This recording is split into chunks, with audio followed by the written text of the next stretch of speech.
he aims to make in 2015. I hope we will be victorious in next year's parliamentary elections. With a large majority, we will change the constitution. Erdogan's critics say he is power hungry and his reforms serve only to extend his more than decade-long domination over the country. As Prime Minister, he clamped down violently on anti-government protests last year, though he's trying to build support among the Kurds. In 2013, he began talks with the imprisoned leader of the PKK, Abdullah Öcalan, talks he expects the new Prime Minister will continue. Erdogan's efforts to make Turkey a modern Islamist state have polarised the country and strained ties abroad.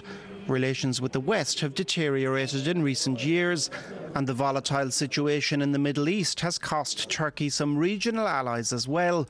While Syria's civil war has spilled over into the country, Erdogan had very early supported the Syrian opposition, but Turkey has since seen tens of thousands of refugees flood across the border and a number of its citizens taken hostage by ISIS.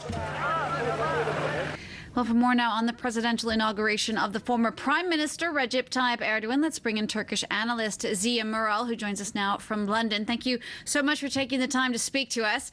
Many of Erdogan's opponents, we heard it there, fear that he is leading the country into authoritarian rule. Is that the case?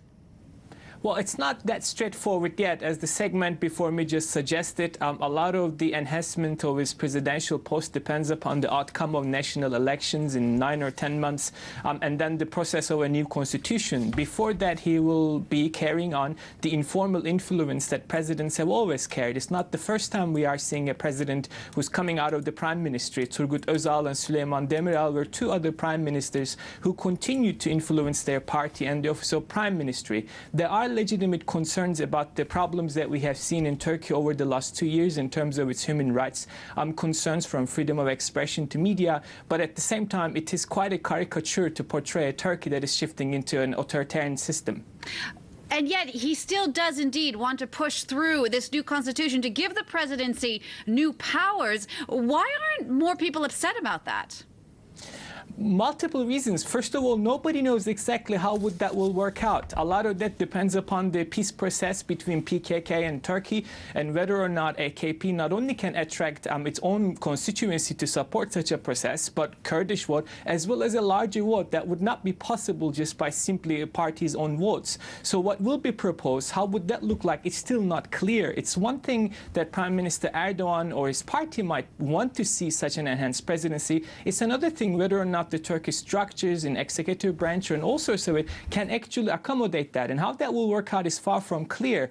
Turkish opposition has rightfully raised concerns about the impact this would have, because the current constitution is not necessarily created towards the two elected heads of the state. But a lot of that will also depend upon how the opposition parties will themselves perform in addressing these concerns and mobilizing non-AKP voters to challenge AKP's proposals.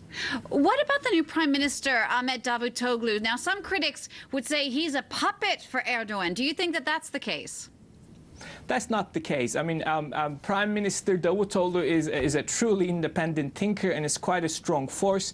It is clear that there is an ideological affinity between two men. It is clear that Davutoglu and Erdogan and the AKP values loyalty to the cause and to each other. That's why they've been able to handle this transitioning process rather smoothly and rather quickly. But Davutoglu has always been an independent actor, even though they had tensions and clashes. But we do know that the party is able to maintain a discipline and consistency that is at the moment unparalleled in any other Turkish party. But it will be a long shot to therefore reduce Davutoglu again into a caricature of a puppet or any other words. And I think those kind of metaphors are really not helpful to the reality of how power is brokered and executed in Turkish politics. How do you see the future of Turkey in the coming years? What will its biggest challenges be within the region?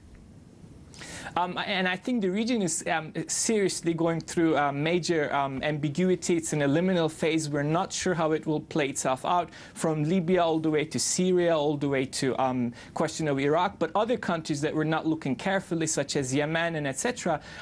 Turkey has been shifting gradually over the last 1 year to a much more defensive position. Developments in the region have shown and demonstrated the limits of proactive Turkish engagement and its desire to shape the region, but at the same same time, Turkey has emerged, gaining new grounds in other countries and lost its bilateral relations. Over the next 10 months, the party's focus will be on the elections, and also playing a safe foreign policy card in that process would be vital. So we do not forecast any major change in Turkish foreign policy in its public discourses as well as its structural engagement. However, it is also pragmatically true that Turkey is shifting into a much more self-protective policy on Syria and other developments in the region. All right. Thank you so much, Ziya Meral, for taking the time to speak to us. You are a Turkish analyst based in London. Thank you so much. All right, next now to Ukraine, where President Petro Poroshenko says he's canceling a work trip to Turkey, saying Russian troops have been brought into Ukraine. It comes as the U.S. ambassador to Ukraine has now accused Russian troops of being directly involved in fighting in the east. That ambassador, Jeffrey Pyatt, sent the message out by Twitter saying a growing number of Russian troops are intervening directly in Ukraine. William Hildebrandt has more now on the fighting. People kept their distance as rebels shelled the town of Novoazovsk in eastern Ukraine. With the fighting intensifying in recent days, more residents have fled. More fighting and more shelling in Donetsk, the cultural center on fire, while shrapnel damaged other buildings and cars nearby. It's believed pro-Russian separatists are trying to open a new front to divert Ukrainian forces from the besieged cities of Donetsk and Luhansk.